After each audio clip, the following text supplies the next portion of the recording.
수박 넝쿨 사이로 고요히 퍼지던 햇살, 허리를 숙인 그녀의 등에 무언가가 조심스레 닿았습니다. 그 순간 여름의 열기보다 더 뜨겁게 뛰기 시작한 심장. 그건 오래전 감춰두었던 설렘이었습니다. 남편과 사별한 뒤 밭일과 외로움 속에 자신을 묻고 살아온 그녀. 말보다 눈빛으로, 행동보다 기다림으로 다가가던 그때 모든 걸 다 내던지고 싶을 만큼 심장은 터질 듯 뛰었습니다. 오늘도 인생의 끝자락에서 시작된 조용하고도 뜨거운 이야기를 전해드립니다. 그날도 그저 평범한 하루가 시작될 줄 알았습니다. 최정화는 새벽 5시부터 일어나 밭으로 향하는 게 일상이었죠. 남편을 보낸 지 벌써 3년째, 혼자 지내는 시간이 길어질수록 말수는 줄어들고 마음도 점점 단단해져만 갔습니다. 오늘도 어김없이 고무장화를 신고 밭길을 걸어가는데 발걸음이 예전보다 무거워진 걸 느꼈어요. 허리가 자꾸 아파서 몸을 굽히기가 힘들어졌거든요. 56의 나이가 되니 몸 여기저기서 신호를 보내기 시작했습니다. 그래도 이 수박 농사만큼은 포기할 수 없었어요. 서울에 있는 딸 지혜가 가끔 생활비를 보내주긴 하지만 정화는 자립하고 싶었거든요. 밭에 도착하자마자 정화는 호미를 들고 수박 사이사이 자라난 잡초를 뽑기 시작했습니다. 아직 이슬이 채 마르지 않은 풀들이 손에 닿을 때마다 차가운 기운이 전해졌어요. 여름 한복판이라 해가 떠오르면 금세 더워지겠지만 이 새벽 시간만큼은 시원하고 조용했습니다. 마을 전체가 아직 잠들어 있는 시간이니까요. 정화는 한 줄 한 줄 차근차근 넝쿨을 정리하며 마음을 비웠습니다. 이렇게 손으로 무언가를 만지고 있으면 복잡한 생각들이 사라져요. 남편 생각도, 딸과의 어색한 거리감도, 혼자 남은 외로움도 모두 잠시 잊을 수 있었죠. 그냥 흙냄새와 풀냄새만 맡으며 몸을 움직이는 시간이 정화에게는 위로가 되었습니다. 그런데 오늘은 뭔가 달랐어요. 평소보다 더 깊은 고요함 속에서 일하고 있는데 갑자기 등 뒤에서 인기척이 느껴진 거예요. 정화는 몸을 돌리지 않고 그 자리에 멈춰 섰습니다. 누군가 자신을 지켜보고 있다는 느낌이 확실했거든요. 하지만 이상하게도 무섭지 않았어요. 오히려 오랫동안 잊고 있던 감각이 깨어나는 것 같았습니다. 정화는 천천히 고개를 들어 뒤를 돌아보려 했지만 그 순간 바람이 불어와 넝쿨들이 바스락거리는 소리만 들렸어요. 아무도 없었습니다. 그냥 정화 혼자뿐이었죠. 하지만 분명히 누군가 있었던 것 같은 기분이 들었어요. 가슴이 두근두근 뛰기 시작했습니다. 이 나이에 아직 설렐 수 있을까? 정화는 속으로 중얼거리며 쓴웃음을 지었어요. 남편과 사별한 후 자신의 마음이 완전히 닫혔다고 생각했거든요. 여자로서의 감정은 이미 끝났다고 여겼는데 오늘 아침 이 묘한 설렘은 뭘까요? 정화는 다시 일에 집중하려 했지만 계속해서 주변을 둘러보게 되었습니다. 마음 한켠이 자꾸 들썩여서 일이 손에 잡히지 않았어요. 평소 같으면 오전 내내 집중해서 일할 수 있었는데 오늘은 이상하게 산만해졌습니다. 혹시 정말 누군가 자신을 지켜보고 있는 건 아닐까 싶어서 몇 번이나 뒤를 돌아봤어요. 하지만 매번 아무도 없었습니다. 그냥 초록빛 수박밭과 멀리 보이는 마을 풍경만 있을 뿐이었죠. 정화는 자신이 너무 예민해진 게 아닌가 생각했어요. 혼자 사는 시간이 길어지니 이런 착각도 하는 건지 모르겠다고 스스로를 달랬습니다. 다음 날 오후 정화는 수박밭에서 나와 마을 슈퍼로 향했습니다. 집에 간장이 떨어져서 급하게 사러 가는 길이었죠. 평소 같으면 일주일치장을 한 번에 보는데 요즘은 자꾸 깜빡하는 일이 많아져서 이렇게 급하게 나오는 경우가 늘었어요. 슈퍼 문을 열고 들어가는데 사장 아주머니가 반갑게 인사를 건넸습니다. 정화 씨, 오늘은 일찍 오셨네요? 정화는 고개를 끄덕이며 간장이 있는 진열대로 향했어요. 작은 마을 슈퍼라 물건 종류는 많지 않았지만 급할 때 장보기엔 충분했거든요. 간장 한 병을 집어들고 계산대로 가려는데 뒤에서 누군가 자신을 부르는 소리가 들렸어요. 정화 씨, 맞죠? 그 목소리는 묘하게 익숙했습니다. 정화는 천천히 뒤돌아보았죠. 그리고 그 순간 시간이 멈춘 것 같았어요. 지섭 씨? 정화는 믿을 수 없다는 표정으로 중얼거렸습니다. 한지섭. 30년 전 자신을 버리고 서울로 떠났던 그 사람이 눈앞에 서 있었어요. 머리는 많이 휘어졌고 얼굴에 주름도 생겼지만 그때 그 눈빛만은 그대로였습니다. 정말 정화 씨가 맞네요. 지섭은 어색하게 웃으며 말했어요. 많이 변했지만 그래도 금방 알아보겠어요. 정화는 말문이 막혔습니다. 갑작스러운 재회에 어떤 말을 해야 할지 모르겠더라고요. 가슴이 두근거리기 시작했어요. 여기 언제부터 계셨어요? 정화가 겨우 입을 열었습니다. 지섭은 손으로 목 뒤를 극적이며 답했어요. 한두 달 정도 됐나요? 아버지가 돌아가시고 나서 빈집 정리하러 내려왔는데 생각보다 시간이 걸리네요. 정화는 그제야 지섭의 아버지가 돌아가셨다는 걸 알았어요. 마을이 작다 보니 소식은 금방 퍼지는 편인데 정화는 요즘 사람들과 어울리지 않아서 그런 소식을 놓쳤나 봅니다. 아버님 돌아가신 거 몰랐어요. 삼가 고인의 명복을 빕니다. 고맙습니다. 지섭은 고개를 숙이며 답했어요. 장례는 서울에서 치렀어요. 아버지가 말년에 서울에 계셨거든요. 이제 고향 집만 정리하고 있습니다. 두 사람 사이에 어색한 침묵이 흘렀어요. 30년이라는 세월이 한순간에 느껴졌습니다. 슈퍼 사장 아주머니가 신기한 듯 두 사람을 번갈아 보더니 말했어요. 어머, 지섭 씨 아는 분이셨구나. 정화 씨도 오랜만에 반가운 분 만나셨네요. 그 말에 정화는 얼굴이 빨개졌어요. 마을 아주머니들의 호기심 어린 시선이 부담스러웠거든요. 그럼 저는 이만. 정화가 계산을 서두르려 하자 지섭이 조심스럽게 말을 꺼냈어요. 정화 씨, 시간 되시면 커피 한잔 하실까요? 할 말이 있어서요. 정화는 잠시 망설였습니다. 30년 만에 재회할 말이 있다니 무슨 이야기일까요?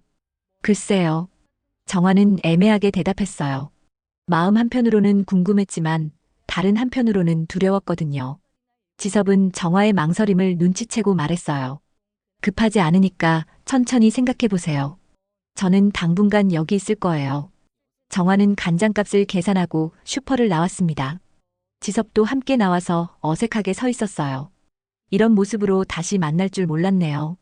지섭이 쓸쓸하게 웃으며 말했어요. 정화는 고개만 끄덕였습니다. 그럼 저는 집에 가보겠습니다. 정화가 돌아서려 하자 지섭이 다시 말했어요. 정화 씨, 수박 농사 지으신다고 들었어요. 혼자서 힘들지 않으세요? 정화는 뒤돌아보지 않고 답했어요. 괜찮아요. 익숙해졌어요. 집으로 돌아오는 길 정화의 마음은 복잡했습니다. 왜 하필 지금 나타난 걸까요? 30년 전 그가 떠날 때의 기억이 되살아났어요. 아무 말 없이 서울로 가버린 그 사람이 이제 와서 할 말이 있다니. 정화는 가슴 한켠이 답답해지는 걸 느꼈습니다. 그날 밤 정화는 잠들기 어려웠어요. 지섭의 얼굴이 자꾸 떠올랐거든요. 세월이 흘러 많이 변했지만 그때 그 사람이 맞았습니다. 정화는 이불을 머리까지 뒤집었으며 생각했어요. 이런 감정을 느끼는 자신이 이상했습니다. 다시 만난다는 건 미안함을 마주하는 일일지도 모릅니다. 정화는 그 다음 날 아침 평소보다 늦게 밭으로 나갔어요. 혹시 지섭이 나타날까봐 괜히 신경이 쓰였거든요. 하지만 밭에 도착하자마자 깜짝 놀랐습니다. 장화를 신고 수박밭 사이를 걸어다니는 남자가 보였어요. 지섭 씨? 정화가 놀라서 부르자 지섭이 돌아보며 손을 들었어요. 아, 정화 씨. 일찍 오셨네요. 정화는 어리둥절했습니다. 여기서 뭘 하고 계세요? 지섭은 머리를 극적이며 답했어요. 실은 농협의 중장년 농번기 인력 지원 사업이 있더라고요. 집에서 놀고 있기도 그렇고 몸도 움직여야 할 것 같아서 신청했거든요. 정화는 그제야 며칠 전 자신이 농협에 일손을 신청해 놓은 게 생각났어요. 허리 아픈 게 심해져서 도움이 필요하다고 했는데 하필 지섭이 배정된 거였나 봅니다. 그런데 하필 제 밭에. 정화가 중얼거리자 지섭이 미안한 표정을 지었어요. 놀랐죠? 저도 어제 농협에서 연락받고 보니 정화 씨 밭이더라고요. 괜찮으시면 일주일 정도 도와드리려고 하는데. 지섭은 조심스럽게 말했어요. 정화는 잠시 망설였습니다. 일손은 필요했지만 하필 지섭이라니 마음이 복잡했어요. 일은 일이니까요. 정화가 어색하게 답하자 지섭이 안도의 표정을 지었어요. 그럼 뭘 도와드릴까요? 정화는 수박밭 한쪽을 가리키며 말했어요. 저기 잡초 좀 뽑아주세요. 제가 허리가 아파서 힘들어서요. 두 사람은 각자 다른 곳에서 일을 시작했습니다. 말을 많이 하지는 않았지만 어색한 건 사실이었어요. 정화는 지섭이 일하는 모습을 가끔 훔쳐보았습니다. 서울에서 오래 살았다고 했는데 농사일을 제법 잘하더라고요. 1시간 정도 지나서 정화가 물통을 들고 가다가 그만 놓치고 말았어요. 무거운 물통이 떨어지면서 물이 사방으로 튀었습니다. 아, 정화가 당황하자 지섭이 급히 달려왔어요. 괜찮으세요? 지섭이 물통을 들어주며 물었어요. 괜찮아요. 제가 할게요. 정화가 손을 뻗는데 지섭의 손가락이 눈에 들어왔어요. 관절이 조금 휘어져 있고 손등에 상처 자국들이 보였습니다. 손가락이 왜 그래요? 정화가 무심코 물었어요. 지섭은 자신의 손을 내려다보며 씁쓸하게 웃었어요. 공장에서 오래 일했거든요. 기계 다루다 몇 번 다치고 이제 좀 쉬려고 해요. 그는 손등을 쓰다듬으며 담담하게 말했어요. 말은 가볍게 했지만 정화는 그의 세월이 고스란히 손 위에 새겨져 있다는 걸 느꼈습니다. 힘드셨겠어요. 정화가 조용히 말하자 지섭이 고개를 흔들었어요. 뭐, 살다 보면 그런 일들이 있잖아요. 정화 씨도 혼자 농사 짓느라 힘들었을 텐데요. 정화는 말없이 고개를 끄덕였어요. 서로의 삶이 쉽지 않았다는 걸 굳이 말하지 않아도 알 수 있었습니다. 점심시간이 되자 정화는 도시락을 꺼냈어요. 지섭도 작은 도시락을 가져왔더라고요. 같이 드실래요? 정화가 물었고 지섭이 고개를 끄덕였어요. 밭 한가운데 평상에 앉아서 조용히 점심을 먹었습니다. 정화 씨, 혼자 이 큰 밭을 다 관리하셨어요? 지섭이 수박밭을 둘러보며 감탄했어요. 대단하시네요. 정화는 쑥스럽게 답했어요. 처음엔 힘들었는데 이제 익숙해졌어요. 할 일이 있어야 하루가 빨리 가더라고요. 지섭은 정화의 말을 듣고 조용히 고개를 끄덕였어요. 혼자 지내는 시간의 무게를 알기 때문이었겠죠.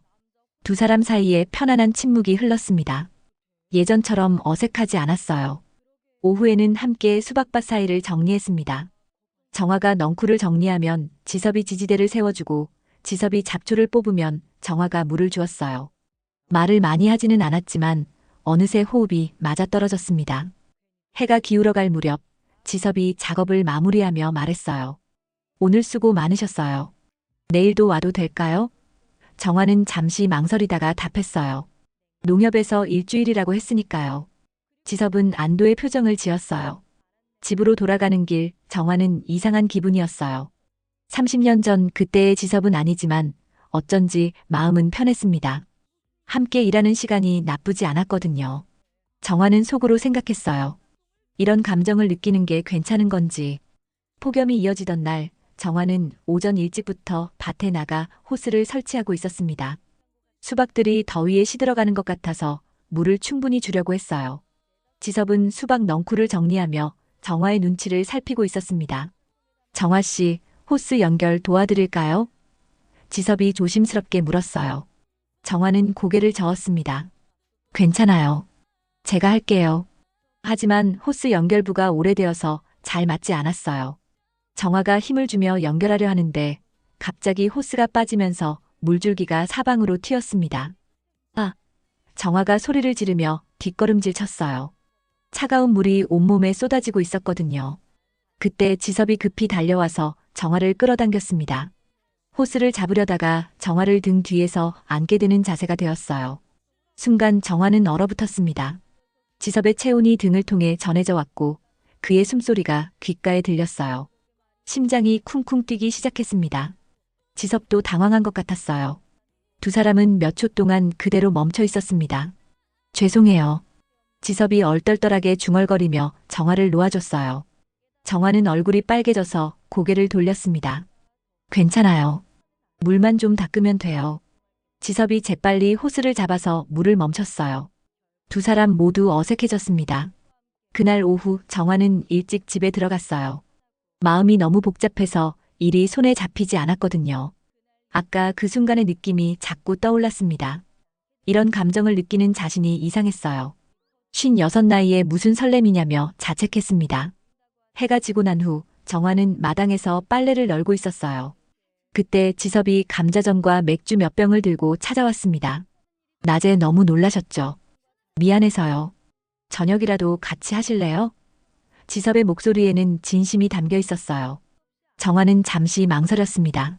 거절하고 싶었지만 지섭의 미안해하는 표정을 보니 마음이 약해졌어요. 그럼 마당에서 간단히 해요.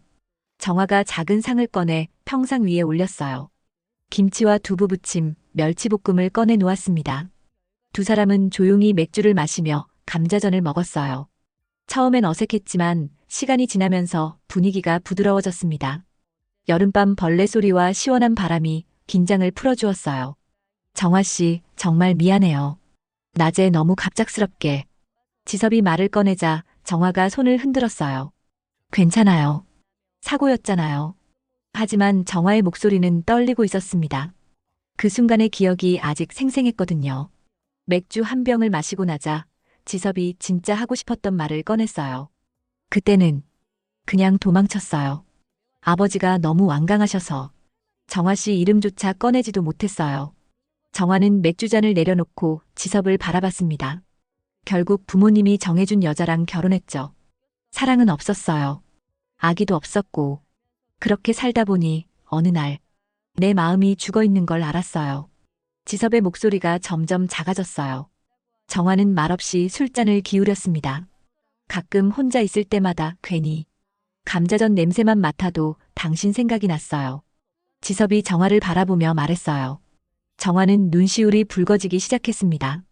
감자전은 예전에 정화가 지섭에게 자주 해줬던 음식이었거든요. 나는 당신이 나를 너무 쉽게 떠난 줄 알았어요. 나만 바보였다고. 정화의 목소리가 떨렸어요. 30년 동안 마음속에 묻어뒀던 말이었습니다. 지섭은 조용히 고개를 숙였어요. 그렇게 잊었으면 여기까지 안 왔겠죠. 지섭이 조용히 답했어요. 정화는 그 말을 듣고 마음이 울컥했습니다. 결국 둘 다 서로를 잊지 못했다는 얘기잖아요.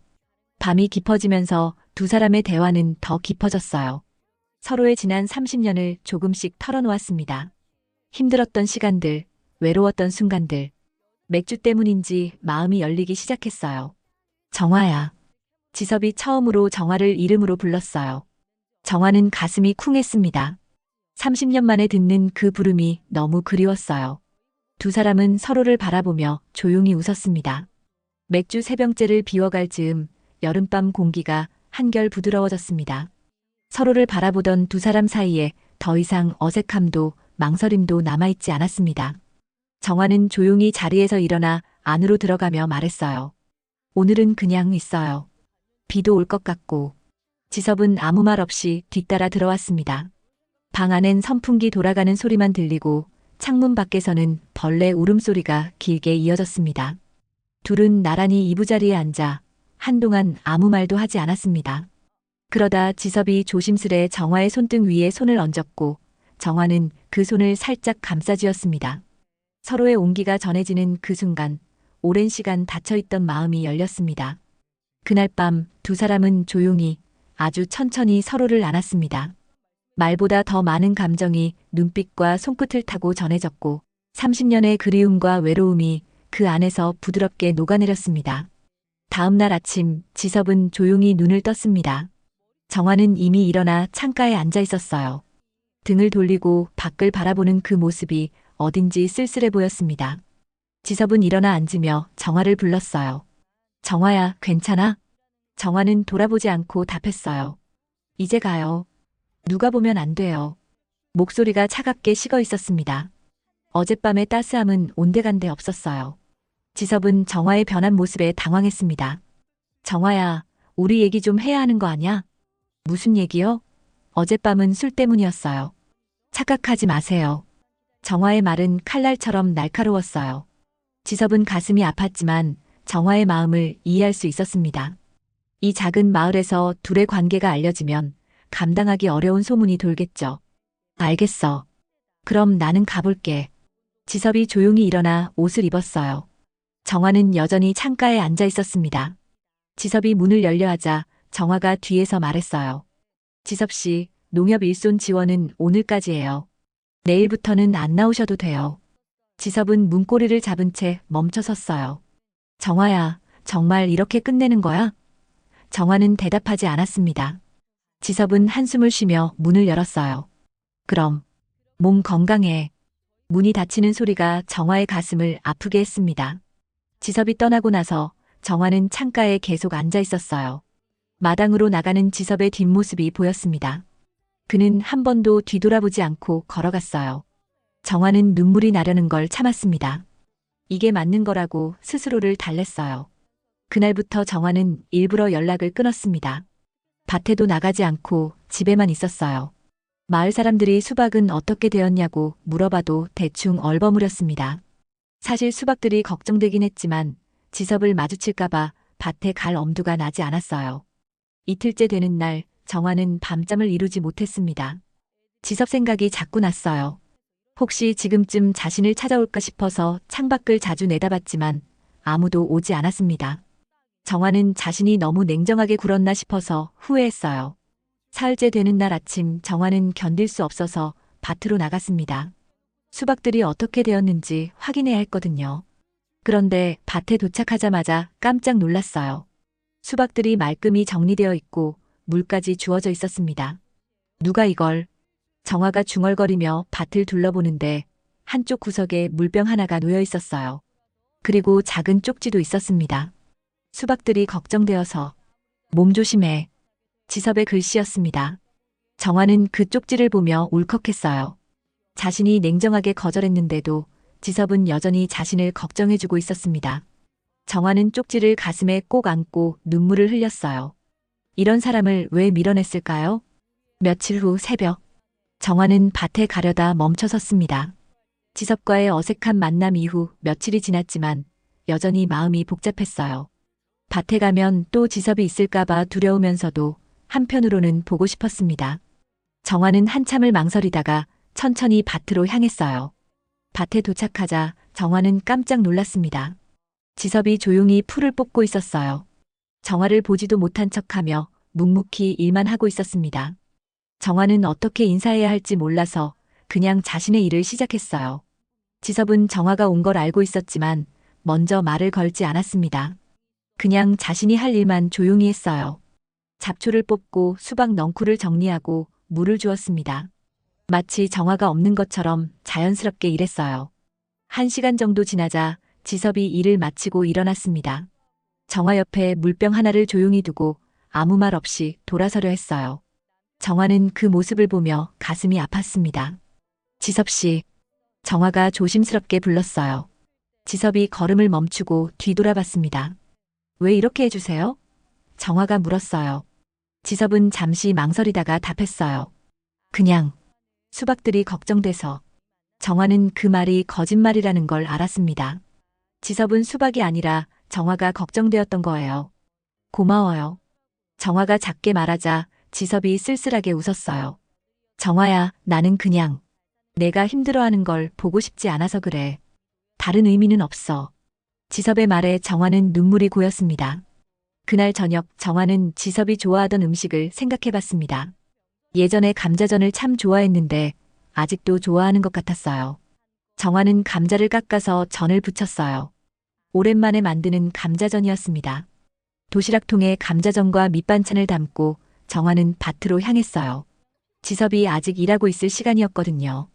하지만 밭에는 아무도 없었습니다. 정화는 실망했지만 도시락을 지섭이 물병을 놓던 자리에 두었어요. 다음 날 아침 정화가 밭에 가보니 빈 도시락통이 그 자리에 있었습니다. 그리고 작은 쪽지가 붙어 있었어요. 맛있게 잘 먹었어. 고마워. 정화는 그 쪽지를 보며 미소를 지었어요. 그날부터 정화는 매일 도시락을 싸서 밭에 두었어요. 지섭도 매일 와서 일을 도와주었습니다. 하지만 두 사람은 직접 마주치지 않았어요. 정화가 오기 전에 지섭이 일을 하고 정화가 온 후에는 지섭이 돌아갔습니다. 이상한 루틴이었지만 정화는 나쁘지 않았어요. 지섭의 흔적을 보며 그가 자신을 여전히 생각하고 있다는 걸 느낄 수 있었거든요. 깔끔하게 정리된 밭, 조심스럽게 놓인 물병, 그리고 매일 오는 감사 쪽지들. 일주일이 지난 어느 날 저녁, 정화는 밭에서 늦게까지 일하고 있었어요. 수박 수확 시기가 다가와서 바빠졌거든요. 해가 지고 어둑해질 무렵 정화는 집으로 돌아가려 했습니다. 그런데 밭 입구에서 지섭이 조용히 서 있는 게 보였어요. 어둠 속에서 정화를 기다리고 있었습니다. 두 사람은 서로를 바라보며 한동안 말이 없었어요. 지섭이 먼저 입을 열었습니다. 정화야, 이렇게 피해 다니는 게 의미가 있을까? 지섭의 목소리에는 피로가 묻어 있었어요. 정화도 지쳤습니다. 보고 싶은 사람을 피해 다니는 게 너무 힘들었어요. 지섭 씨, 정화가 처음으로 지섭을 이름으로 불렀어요. 지섭의 얼굴이 밝아졌습니다. 우리 이제 숨지 말아요. 정화의 고백에 지섭이 한 걸음 다가왔어요. 정화야, 나는 네가 편했으면 좋겠어. 나 때문에 힘들어하지 말고. 지섭이 정화의 손을 잡았어요.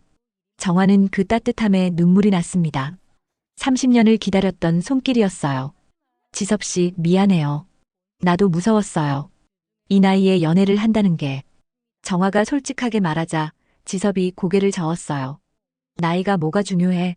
마음은 숫자가 아니잖아. 그날 밤 두 사람은 밭 한가운데 앉아서 오랫동안 이야기했습니다. 서로를 피해 다녔던 며칠간의 이야기, 그리움, 그리고 앞으로의 일들. 별이 떠오르고 달이 밝아질 때까지 대화는 이어졌어요. 내일부터는 함께 일하자. 지섭이 제안했고 정화가 고개를 끄덕였어요. 사람들이 뭐라고 하면 어떻게 해요? 정화가 걱정하자 지섭이 웃었어요. 그럼 더 당당하게 하면 되지. 늦여름 들판 수박밭 사이로 바람이 불어왔습니다. 정화는 시장에 가기 위해 옷을 갈아입고 있었어요. 오늘은 지섭과 함께 나갈 예정이었습니다.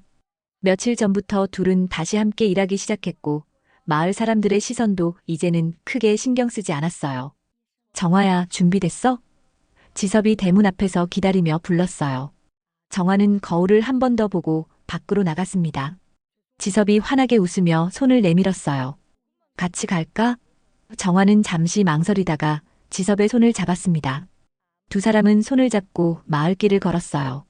처음엔 어색했지만 점점 자연스러워졌습니다.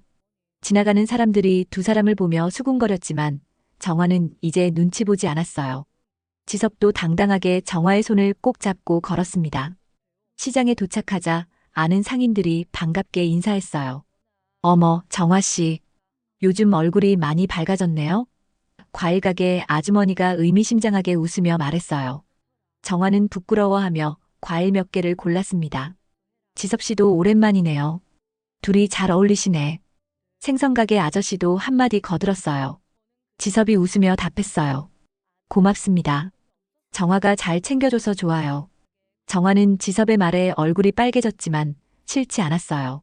장을 보고 돌아오는 길 정화가 말했어요. 지섭 씨, 사람들이 다 알았나 봐요. 지섭이 정화를 바라보며 웃었어요. 알면 어때? 우리가 행복하면 되는 거지. 정화는 그 말에 마음이 편해졌습니다. 그날 오후 딸 지혜에게서 전화가 왔어요. 엄마, 요즘 목소리가 왜 이렇게 좋아요? 무슨 좋은 일 있어요? 정화는 잠시 망설이다가 솔직하게 말했어요. 지혜야, 엄마가 좋은 사람 만났어. 정말요? 어떤 분이세요? 지혜의 목소리에서 놀라움과 기쁨이 섞여 있었어요. 정화는 지섭에 대해 차근차근 설명했습니다. 옛날 아는 사람이었다는 것, 지금은 서로 의지하며 지낸다는 것들을 말이에요. 엄마가 행복하시면 저도 그걸로 좋아요. 언제 한번 뵐 수 있을까요? 지혜의 반응이 생각보다 긍정적이어서 정화는 안도했어요. 나중에 기회 되면 소개해줄게. 통화를 마치고 정화는 한결 마음이 가벼워졌습니다. 저녁 무렵 지섭이 정화의 집으로 찾아왔어요. 정화야, 산책 갈까? 두 사람은 마을 뒷산 쪽으로 걸었습니다. 정화는 지섭의 팔짱을 끼며 걸었습니다. 지섭 씨, 우리 진짜 이렇게 해도 될까요? 너무 꿈만 같고 이상해요. 정화가 불안한 마음을 털어놓았어요. 지섭이 걸음을 멈추고 정화를 바라봤습니다. 정화야, 나는 내가 있어서 다시 살 이유가 생겼어. 너도 그렇지 않아? 정화는 고개를 끄덕였어요. 정말 지섭이 있어서 하루하루가 의미 있게 느껴졌거든요. 그럼 됐어. 다른 건 신경 쓸 필요 없어. 지섭이 정화의 손을 꼭 잡으며 말했어요. 두 사람은 예전에 자주 걸었던 개울가 다리에 도착했어요. 30년 전에도 이 다리에서 손을 잡고 걸었던 기억이 났습니다. 하지만 그때와는 느낌이 달랐어요. 더 성숙하고 더 깊은 사랑이었습니다. 정화야, 그때는 어렸어서 많은 걸 포기했어. 하지만 이제는 달라. 지섭이 정화의 두 손을 잡으며 진지하게 말했어요. 이젠 절대 도망 안 갈게. 내 곁에 있을게. 정화는 그 말을 듣고 눈물이 났어요. 저도요. 이제는 무섭지 않아요. 정화가 지섭을 바라보며 말했어요. 우리 이제 당당하게 살자. 지섭이 고개를 끄덕이며 정화를 끌어안았어요. 개울물 소리와 함께 두 사람의 마음도 흘러갔습니다. 몇 주 후 정화와 지섭은 마을 사람들 앞에서 공식적으로 사귀는 사이라고 발표했어요. 처음엔 수군거리는 사람들도 있었지만 시간이 지나면서 자연스럽게 받아들여졌습니다. 두 사람이 진심으로 서로를 아끼는 모습을 보며 마음을 열었어요. 수박 수확이 끝날 무렵 정화는 지섭과 함께 밭을 정리했어요. 올해 수박이 정말 잘 됐네. 지섭이 감탄하며 말했어요. 당신이 도와준 덕분이에요. 정화가 웃으며 답했어요. 가을이 오고 있었지만 두 사람의 마음은 여전히 여름처럼 따뜻했어요. 정화는 생각했습니다. 사랑은 나이로 허락받는 게 아니라 마음으로 받아들이는 것이라고.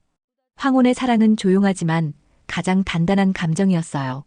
다시 열린 여름처럼 그들의 사랑도 새로운 계절을 맞이하고 있었어요.